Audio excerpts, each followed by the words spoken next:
It was a gun. I'm not voting. If we want to build our nation. The problem with the Somalians. Just want to experience something else than a black man. Move on, move Can't be forward. like a horse with blinkers on. Honestly say, I was about to have Corrupt sex and then I pulled crap, up. but it's nice.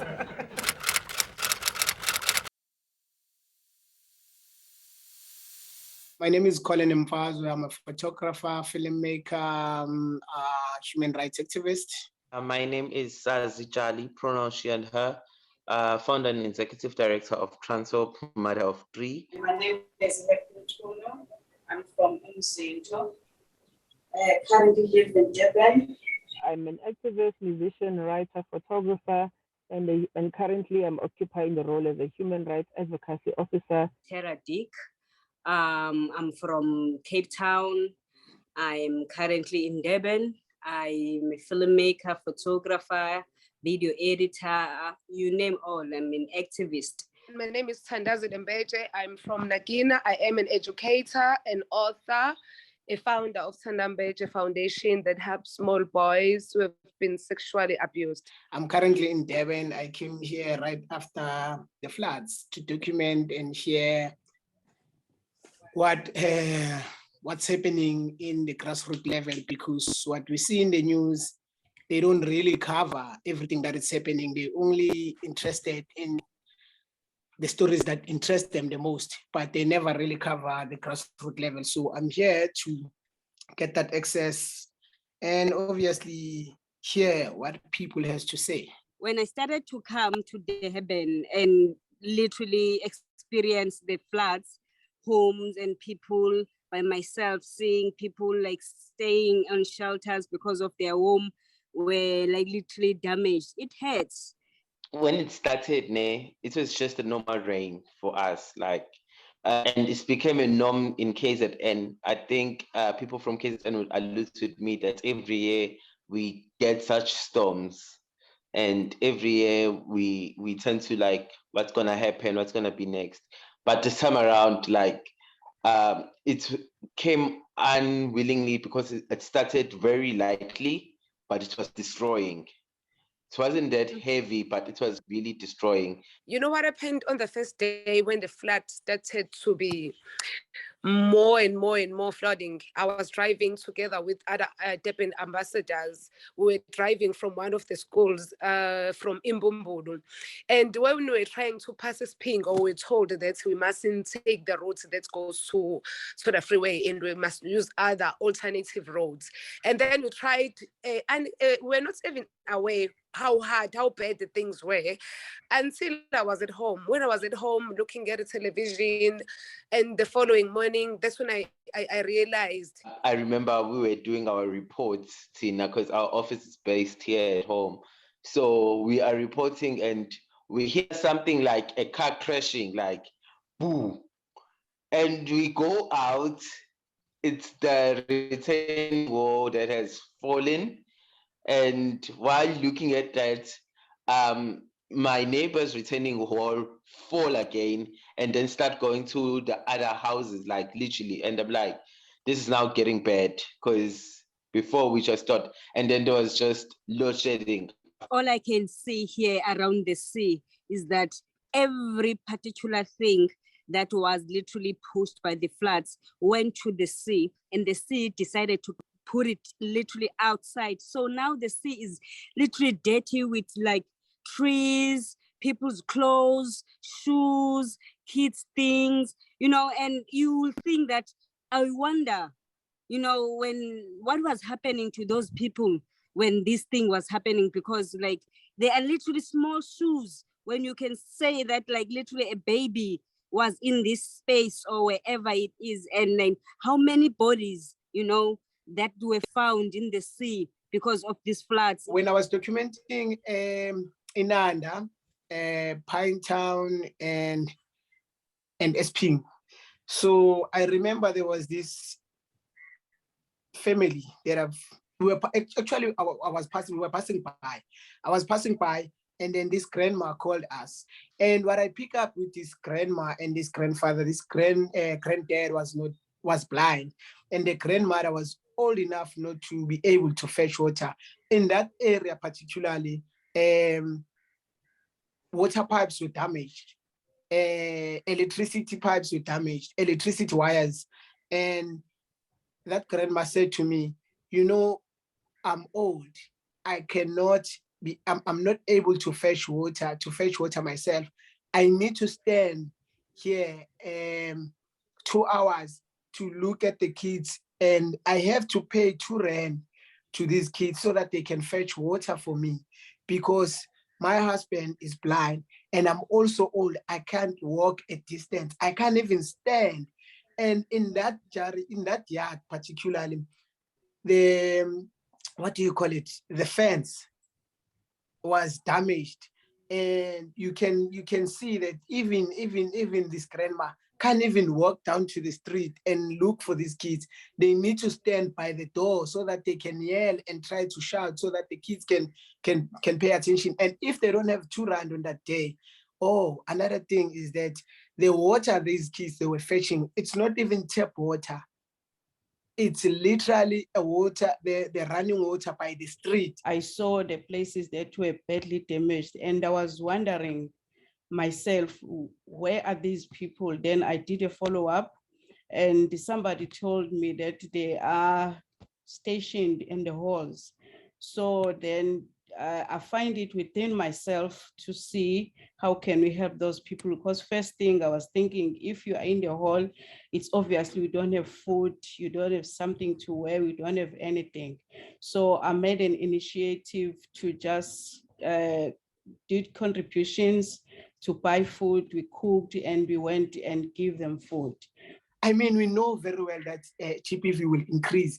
We know that in these shelters, people will be molested, kids will be molested, because you know what does frustrations do to people? They don't have anything, they're frustrated, they're angry.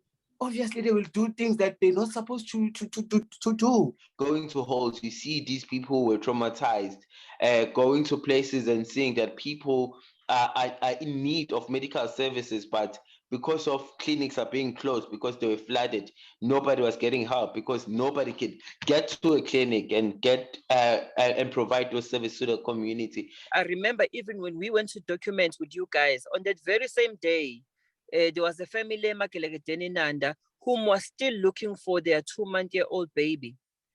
Even till today, the 2-month-old baby has not been found. The mother was later found somewhere in Umgeni River.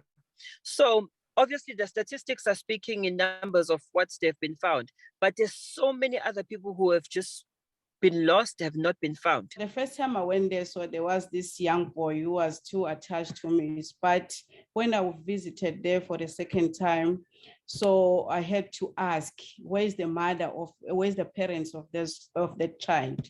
So sadly, someone said the child was left. The parents were wiped away by the water, and the child was left alone. And the neighbors had to rescue the child. So the child is still there. So what I've observed, especially when we visit schools from last week and other places, things are bad. Learners are traumatized. Yes, because they are still kids. You may see them smiling every day. You know why they smile? They smile because they see visitors, but inside they are dead. And what says me, kakhulu, is I don't see much. I don't see them being helped as much as we should. I'm counting myself on that. I'm counting the government officials. I'm also counting the community members. Things are bad, guys. The issue of water, I don't know what we can do, because some of the dams which are not state-owned need to really donate water, because there are dams. We have so many dams in KZN, but the answer is that they are not state-owned. Guys, water is a basic need. Water is a basic need, and you cannot live without water. And if our leading party or our government or our country does not prioritize these people in terms of basic needs, what is it that, why do we still have to pay tax? Because our tax money needs to go to these people. This is a state of emergency.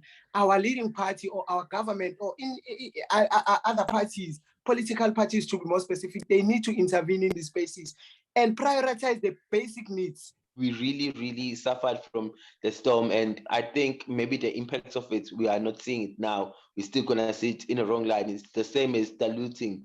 The looting was bad, but we are now starting to feel how looting was, because you have to drive about 1K or 2K to get an ATM, just because there are no ATMs or shops around you because they were closed because of looting. So right now we still say the floods really affected us, but we haven't seen anything. What's about to come is still gonna be worse. We need to help these people.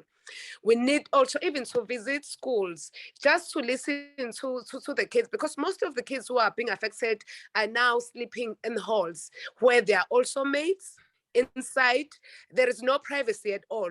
And my main concern is, what if there's also gender-based violence? There's also child molestation happening in all those areas. We didn't know what was happening outside. Like, we knew what was happening, what we saw. And what we saw was really bad, but we thought, we have suffered from these storms.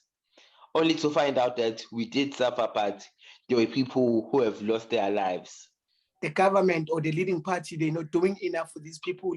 We've read newspapers, and we saw the donations that people made.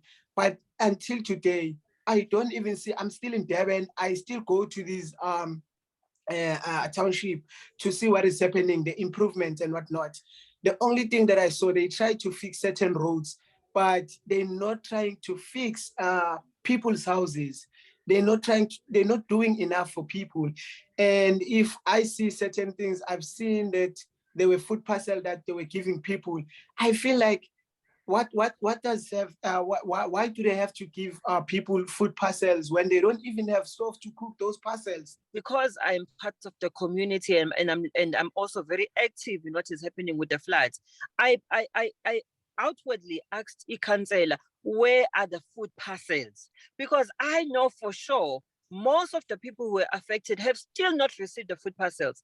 My question is to the government: are you going to be delivering these food parcels a month later when the floods happened, like 2-3 weeks ago? What is the point? My dream will never end, because my dream is to literally keep on giving to community, keep on sharing, because I think me sharing, it makes me feel good. It makes me feel as part of humanity. It makes me feel Ubuntu I still have, because to be honest, I cannot have a big loaf of bread, whereas there's somebody that has none. That is my dream, to continue literally giving back. My dream is to have the ability to bring back the spirit of Ubuntu within our own Black communities, because there's a lot of Black on Black strikes. There's a lot of Black on Black fights. So personally for me, is to have the ability to bring back the spirit of Ubuntu within the Black community. My dream, Mina, is to help out the community, the families, wherever I can. My dream is actually not wanting to work alone, but wanting to work with people. My dream is to see a just world where people can be, where we share in the resources and the skills that we have, where we live in union. My dream is, guys, South Africa need people like us. So let us not stop trying, regardless of what the situation we are faced with now. But let us not stop trying. Yazi, you should ever sit and talk with people, or else take a walk and create a straight talk. Talk what is nice, it will make you feel stronger. Listen what is right and say what is wrong. You should ever sit and talk with people, or else take a walk and create a straight talk. Talk what is nice, it will make you feel stronger. Listen what is right and say what is wrong.